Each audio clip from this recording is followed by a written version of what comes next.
Imagine a creature so small, a single drop of water could drown it. Now imagine this tiny creature carrying a threat so big, it affects millions of people worldwide. This is the story of the mosquito, a seemingly insignificant insect that transmits a devastating disease, malaria. Every year millions of people, mostly children in sub-Saharan Africa, are infected with malaria.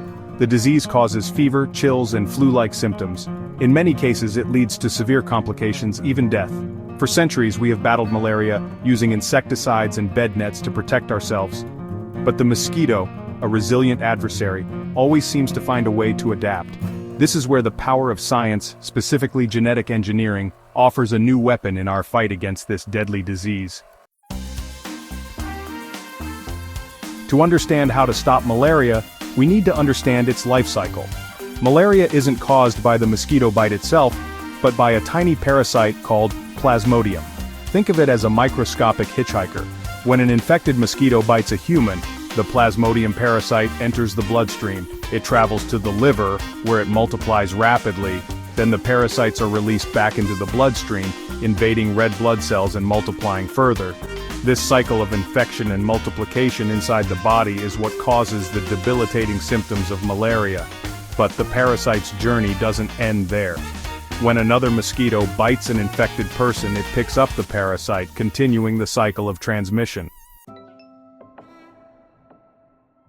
Imagine being able to edit the very building blocks of life, rewriting the genetic code like a programmer writing code for a computer.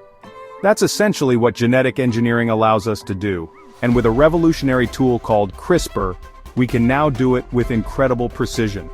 CRISPR acts like a pair of molecular scissors, allowing scientists to cut DNA at specific locations. This means we can target and modify specific genes within an organism, including genes that make mosquitoes susceptible to carrying the malaria parasite.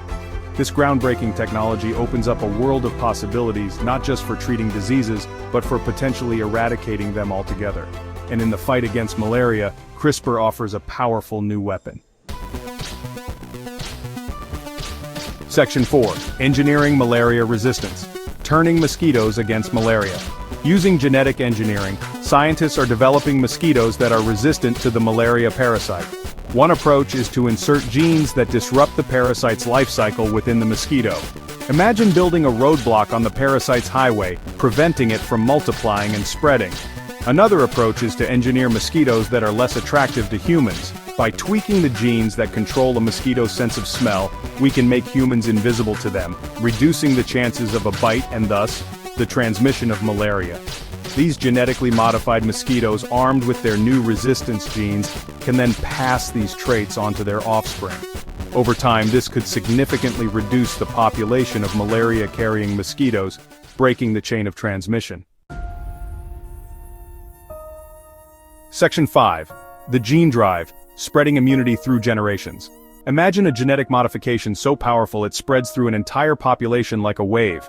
That's the concept behind a gene drive, a revolutionary technique that accelerates the inheritance of specific genes. Normally, when organisms reproduce, there's a 50-50 chance of inheriting a particular gene from either parent. But with a gene drive, that probability is skewed, ensuring the desired gene is passed down with near certainty. In the context of malaria, a gene drive could be used to spread the malaria resistance genes throughout mosquito populations much faster than natural inheritance. This means we could potentially see a dramatic reduction in malaria transmission within a few generations of mosquitoes. Section 6. The Balancing Act, weighing the benefits and risks. The potential of genetic engineering to eradicate malaria is undeniable. However, like any powerful tool, it comes with its own set of risks and ethical considerations.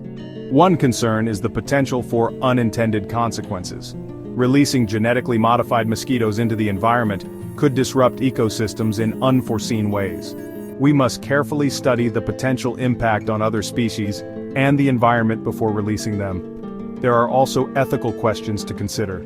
Is it ethical to manipulate the genetic makeup of an entire species, even for the greater good? And who gets to decide where and how this technology is used? These are complex questions with no easy answers.